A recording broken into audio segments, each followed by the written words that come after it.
पूछने पर आपका हार्दिक स्वागत करती है। धन्यवाद। अच्छा जी,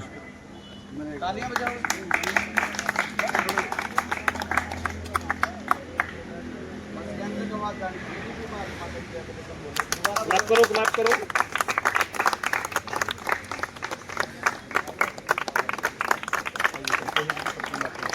हो जाएगा।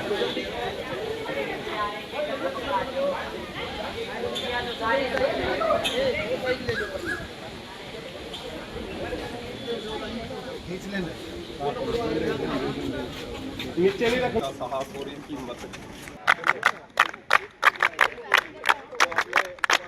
नाम बताओ बेटे, अपना नाम बताओ। शाबाश।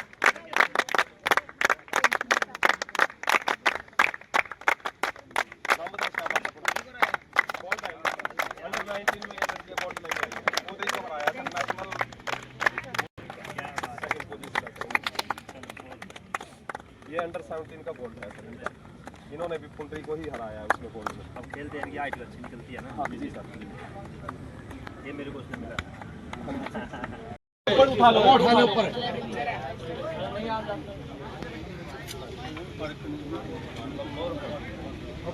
नाला साहब थोड़ा पीछे हो। इसमें भी खर्ची आई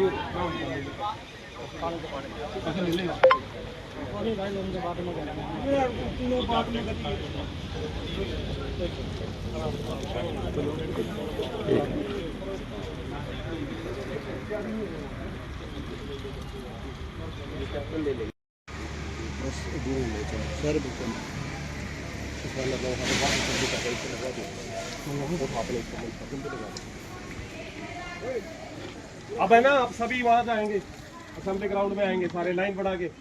चलो आओ। राज्य प्रधान हरियाणा शारीरिक शिक्षक, मैं विनती करूंगा, निवेदन करूंगा हमारे लोकप्रिय की ओर से, इस देश के भविष्य की ओर से आपका इस प्रांगण में पहुंचने पर स्वागत और अभिनंदन।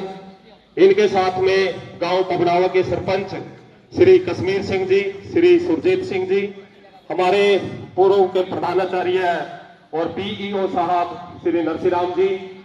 कथन से हमारे बीच में रोंगटे खड़े कर देने वाली बातें हैं। लगता नहीं कि ये वास्तविकता होगी, लेकिन उन्होंने जो करके दिखाया, परिवारों को मैं नमन करता हूं। 17,000 फीट की ऊंचाई, माइनस में टेम्परेचर, रात में जाना, क्योंकि दिन में दुश्मन को वो नजर आ सकते थे, और उन विषम परिस्थितियों में, जैसा कि अक्सर यहां से मंच से बताया भी गया, गारे हैं जले। शुभ प्रभात आप सभी को। मैं महिमा, कक्षा 11वीं मेडिकल की छात्रा, आज आपके समक्ष एक कविता सुनाने जा रही हूँ, जिसका शीर्षक है धरती माता की पुकार। मैंने तुम्हें नदियां दी, अमृत सा पानी दिया, शीतल पवन का सुंदर सा उपहार दिया, फूल दिए, फल दिए, जीने का हर सामान दिया, पर बदले में तुमने मुझको घाव बेहिसाब दिया। काट रहे हो फेफड़े मेरे, क्यों काट रहे हो फेफड़े मेरे, पौधों को गिराकर क्या पाओगे कंक्रीट के जंगल बनाकर। नदियां मेरी मैली कर दी, जहर घुला है पानी में, नदियां मेरी मैली कर दी, जहर घुला है पानी में, डूब रही है मानवता स्वार्थ की कहानी में। पहाड़ मेरे तोड़ दिए, सीना मेरा चीर दिया, सुख सुविधा की चाह में मुझको ही जंजीर दिया। पर भूल रहे हो तुम शायद तुम मेरा रूप विकराल भी है, अगर दिया है जन्म मैंने तो मेरे पास काल भी है। जब मेरा सब्र टूटेगा, प्रलय का मंजर छाएगा, बाढ़ भूकंप और सूखे में सब कुछ बह जाएगा। तब कहाँ छुपोगे जाकर तुम अपने इन ऊंचे दीवारों में, मौत का तांडव नाचेगा फिर शहरों और बाजारों में। अब भी वक्त है, जाग जा रे इंसान, सुन ए इंसान मेरी पुकार, अब तो कर दे मुझ में थोड़ा तू सुधार। अगर बचाना है मुझे, अगर बचाना है मुझे, तो आगे आना होगा, हर एक हाथ को एक पौधा लगाना होगा, हर एक हाथ को एक पौधा लगाना होगा। धन्यवाद। पूरे आत्मविश्वास से इस बेटी ने एक बहुत बड़ा संदेश दिया है। और अभी भी नहीं है, ये बच्चे नहीं बोलते। क्यों बेटा? अब माता की आप हाथ क्यों नहीं खड़े कर रहे? ऐसे क्यों नहीं कर रहे? भारत माता की वंदे। बहुत बढ़िया। सबसे पहले मैं धन्यवाद करूंगा कश्मीर सिंह जी जो हमारे सरपंच है गांव से, हमारे सतीश सागर जी जो हमारे स्कूल के प्रधानाचार्य हैं, लाभ सिंह सरपंच, नरसी सागवाल जी जो पूर्व खंड शिक्षा अधिकारी हैं, मास्टर पवन कुमार जी, ओम प्रकाश पवनावा जी, जसबीर पवनावा जी, भाई राजपाल जी, सावन कुमार जी, डॉक्टर हरि सिंह जी, रोहतास कुमार जी, ओम प्रकाश जांबा जी, शक्ति सागवाल जी, madam Lalita ji, madam Manisha ji, madam ज्योति जी, राकेश जी, विक्रम जी, मैडम रश्मि महिला जी, पत्रकार और छायाकार बंधुओं और प्यारे बच्चों, सबसे पहले कारगिल विजय दिवस की ढेर सारी आप लोगों को शुभकामनाएं। जो लड़ाई मई में शुरू हुई थी 1999 और जुलाई तक चली, 26 जुलाई तक चली, उस लड़ाई का बड़ा विशेष महत्व है कि दुश्मन चोटी पे बैठा था। अगर चोटी से अगर एक कंकड़ भी फेंकते हैं वो गोली की तरह लगती है, और नीचे से अगर गोली भी फेंके उसकी भी स्पीड कम हो जाती है। और इन परिस्थितियों में टेम्परेचर माइनस में फिर भी हमने विजय हासिल की उन सब शहीदों को। इसमें हमारे 527 सैनिक शहीद हुए थे और 1300 कुछ घायल हुए थे, उनके लिए जोरदार तालियां जरूर लगाएं। अब बात करते हैं, ये जो देश है ये शहीदों का देश है। हमारे सेना के जवान हमेशा हमारे बॉर्डर पे हमारी रक्षा के लिए तत्पर रहते हैं, दिन रात पहरा देते हैं। वो पहरा देते हैं कि बाहर से कोई दुश्मन हमारे देश में ना आ जाए। और जो देश के अंदर जो व्यवस्था है वो हम सब ने बना के रखनी है। इस देश को हमने आगे लेके जाना है, इस देश को हमने एक विकसित भारत बनाना है। इस देश को आजाद कराने में कितने वीरों ने बलिदान दिया, कितने सैनिकों ने अपने प्राणों की आहुति दी, बलिदान दिया।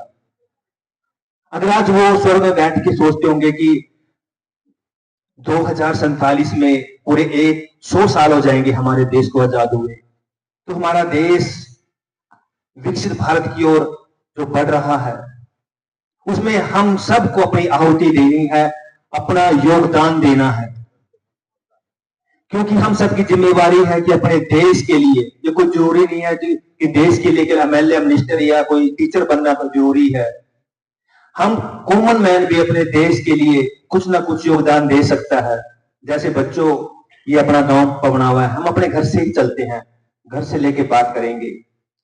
हम सब चाहेंगे कि अपना गांव पवनावा स्वच्छ गांव बने। जो हमारे इस गांव के जो शहीद हैं उनकी आत्मा को तब शांति मिलेगी जब यह पवनावा गांव एक सुंदर गांव, एक स्वच्छ गांव, एक ग्रीन गांव, एक क्लीन गांव बनेगा। उसमें कौन योगदान देगा? हम सब मिलके। और खासकर बच्चों, मैं कुछ दिनों से मैंने एक टीम बनाई है, अपने बच्चों के साथ मिलकर हम टीम बना रहे हैं कि अपने गांव को अब स्वच्छ रखने के लिए मेरे बच्चे मेरा योगदान देंगे। आपने अब जिद करनी है गांव को स्वच्छ बनाने की, जिद करनी है आपने गांव को ग्रीन बनाने की, जिद करनी है आपने गांव को नशा मुक्त बनाने की। अब आपने इस गांव को स्वच्छ रखने में योगदान देना है। कैसे दोगे? अपने पेरेंट्स को बोलोगे कि जितना भी आप ये कुर्डियां या गोबर या फिरनी पे डालते हो इसको खेतों में डालो। जगह जगह जो गंदगी के ढेर लगाते हैं इसको खेतों में डालो। केवल सरपंच का काम नहीं है कि सरपंच ही सारा काम करेगा। हम गांव के लोग हैं, हमारा गांव है, हम सबकी भी जिम्मेवारी बनती है कि इस गांव को एक अच्छा गांव बनाए, नीट एंड क्लीन गांव बनाए। अगर इस गांव के लोग 10,000 आबादी का ये गांव, ये सारा एक एक बच्चा, बूढ़ा, बुजुर्ग, माताएं बहनें ये सोच लें कि हमने गंदगी नहीं फैलानी है, तो दिन दूर नहीं है कि हमारा पवनावा गांव एक स्वच्छ और सुंदर गांव बनेगा। आज के दौर में देखता हूं, आज के मैं डेट में देखता हूं कितने गांव हैं, इसमें तालाब कितने हैं? सरपंच साहब गांव में 4 तालाब है इस गांव में, चारों के 4 गंदे पानी से भरे पड़े हैं। और जो गंदा पानी है, जो बीमारियों का घर है, हम सुबह शाम बाहर नहीं बैठ सकते, इतने मच्छर हैं, इतनी मक्खियां हैं आज की डेट में, इतनी गंदगी है। क्या सोचते होंगे हमारे शहीद कि हमने इसलिए अपनी जानों की, अपने प्राणों की आहुति दी कि ये आगे इस गांव को ऐसा बना लेंगे। पहले जो ये तालाब होते थे, ये हमारी भैंसों के लिए, हमारे पशुओं के लिए होते थे। आज उसमें पशु, आदमी छोड़िए, पशु भी नहीं नहा सकता, पशु भी बीमार पड़ जाएगा, इतना गंदा पानी तालाबों में हो चुका है, उनका पानी ओवरफ्लो हो चुका है, वो गंदगी के तालाब बन चुके हैं। तो हम सब ने मिलकर अपने गांव को अच्छा गांव बनाना है, एक स्वच्छ गांव बनाना है। उसमें बच्चे बड़ा योगदान दे सकते हैं।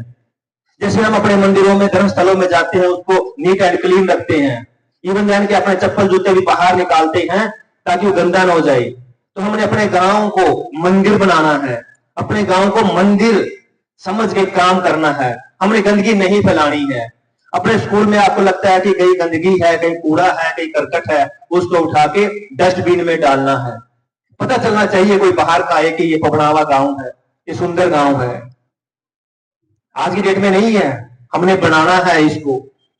कौन बनाएंगे? केवल सरपंच की जिम्मेदारी नहीं है, हम सबकी जिम्मेवारी बनती है कि एक एक बच्चे से लेके बूढ़े तक सारे के सारे मिलके अपने गांव को सुंदर बनाने में योगदान दें। अगर आपको कहीं रास्ते में कोई गंदगी दिखती है, आप उसको उठाओ, डस्टबिन में डालो। डस्टबिन नहीं है, उसको घर पे डालो, उसको बोलो घर वालों को कि इसको खेतों में डालो।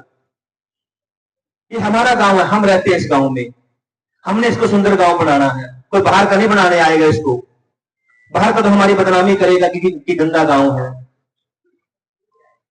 अगर हम किसी डेवलप कंट्री में जाते हैं, कोई अच्छे देश में जाते हैं, वहां के गांव देखते हैं इतने साफ सुथरे।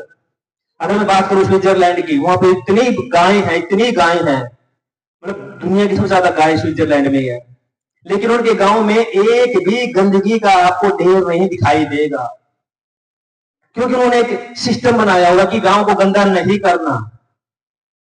और हमारे यहाँ पे क्या है, पशु रखे हुए हैं, उसका सारा गोबर फिरनी पे डाल देती हैं कि फिरनी तो सरकार की है, सरपंच करेगा, अपने आप साफ करेगा। लेकिन भूल जाते हैं वहां से जो बीमारियां, जो गंदी हवा, बीमार होते हैं, हमारे बच्चे बीमार होते हैं, हमारे बुजुर्ग बीमार होते हैं।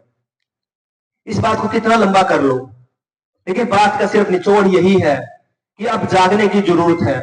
अगर आप उन शहीदों को सच में श्रद्धांजलि देना चाहते हो, तो ये सबसे अच्छी श्रद्धांजलि है कि हम मिल के अपने गांव को सुंदर चाहते हैं। कि आज प्रभु भी खुश हो गया कि बारिश है, आज शहीदी दिवस है। तो सभी बच्चों को ढेर सारी शुभकामनाएं और श्रद्धांजलि। धन्यवाद। जय हिंद, जय भारत। साहब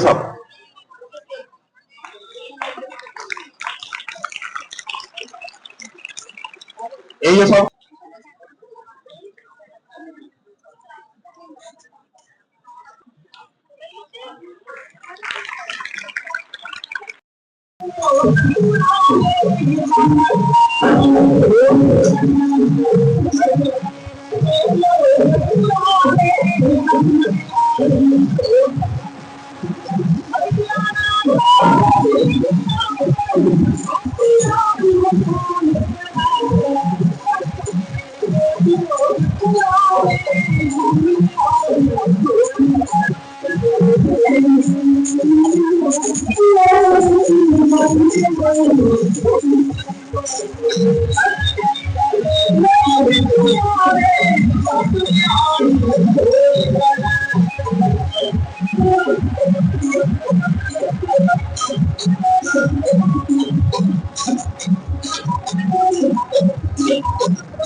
डॉक्टर हरी सिंह जी है इस गांव के बहुत बड़े समाजसेवी। हम भी जी सकते थे चुप रहकर, हमको भी माँ बाप ने पाला था दुख सहकर। विद्यार्थी है सर ये, और देखिए इनकी पेंटिंग, इनका हौसला। तालियां बजाए बेटा आप।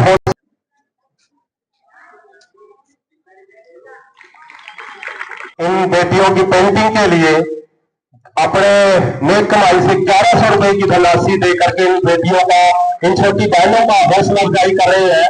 और फ्यूचर में आप में जोश नहीं होगा और चेहरे पे स्माइल नहीं होगी तो आने वाले मुख्य अतिथि को भी लगेगा जैसे भाई आप मजबूर में आ बैठे।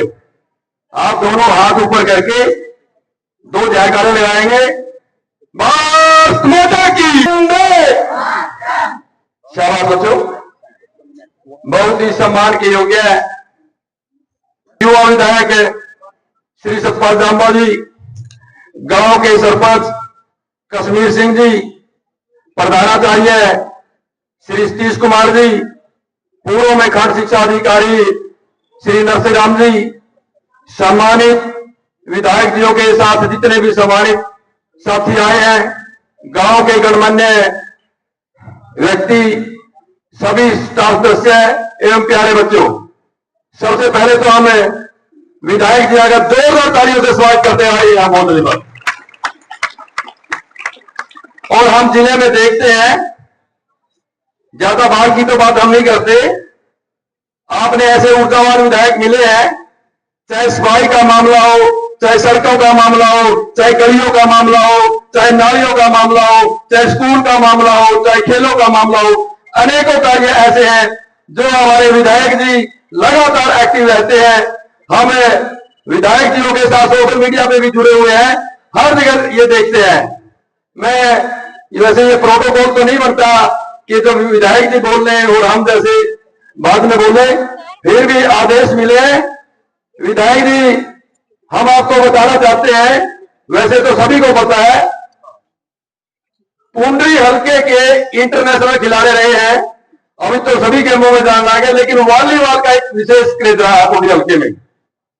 और आज हम आपको बताना चाहते हैं, हमारे मैं स्कूली खेल देखता हूं लगातार 5-6 साल से, ज्यादातर बच्चे भी हमें जानते होंगे। हमारा पुंडरी हल्के में ऐसी कोई टीम, ये 6 टीमें जाती है, 3 लड़कों की और 3 लड़कियों की।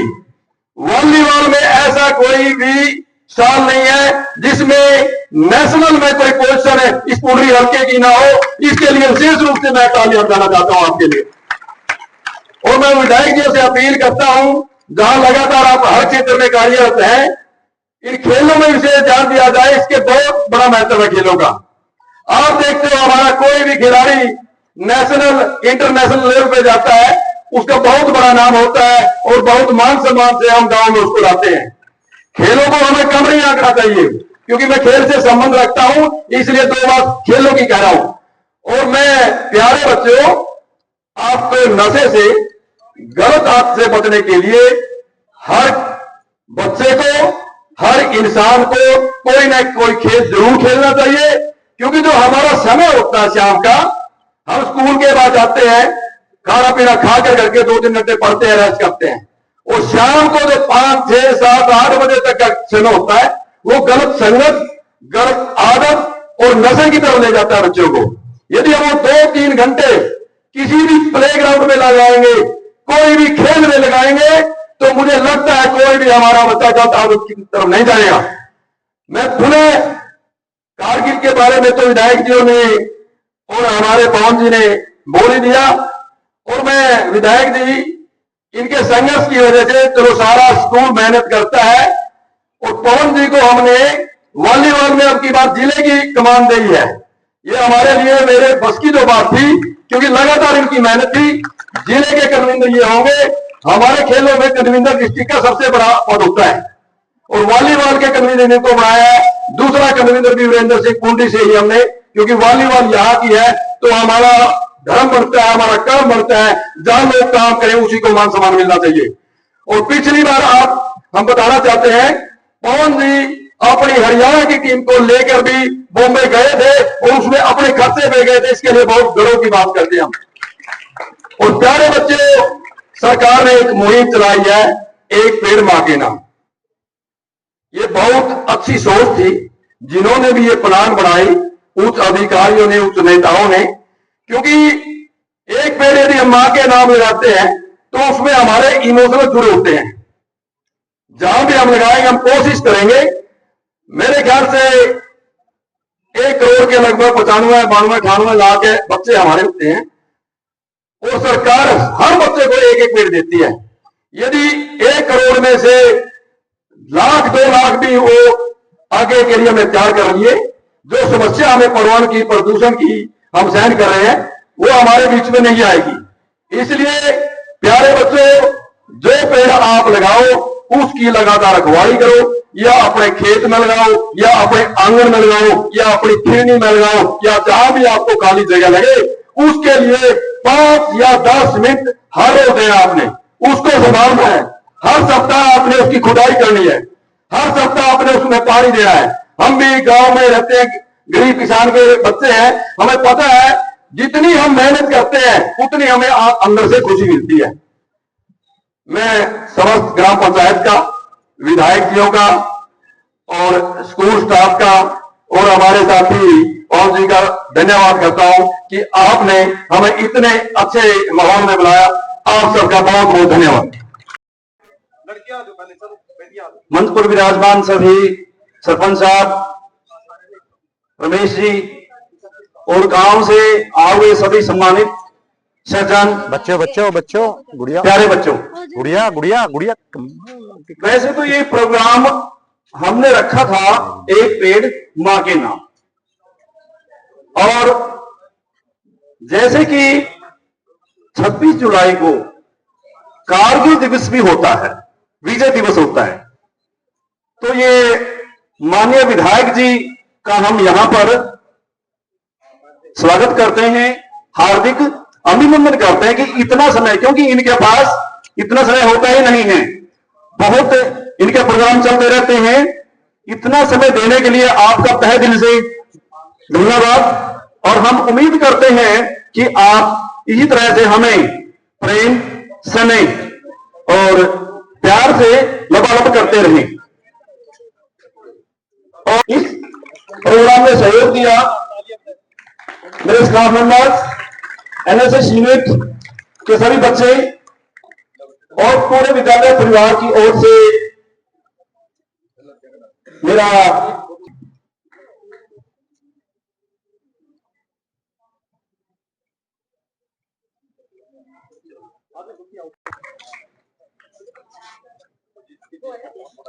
मैं दैनिक सवेरा से सस हरियाणा न्यूज और दैनिक फास्ट मीडिया और राष्ट्रीय लोकतंत्र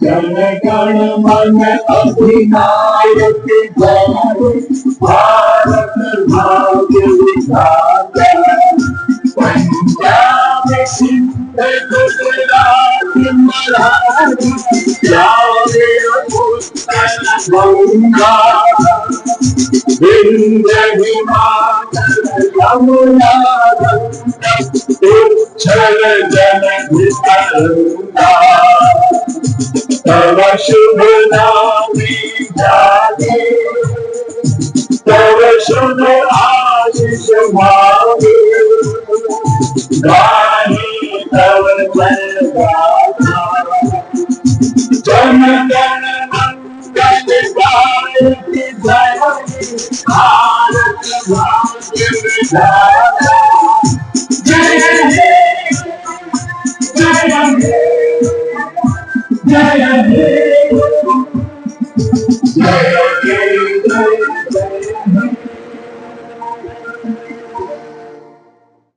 ग्रेट स्टैंडर्ड इज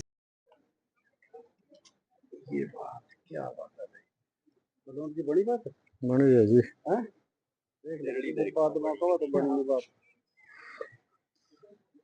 बना देंगे।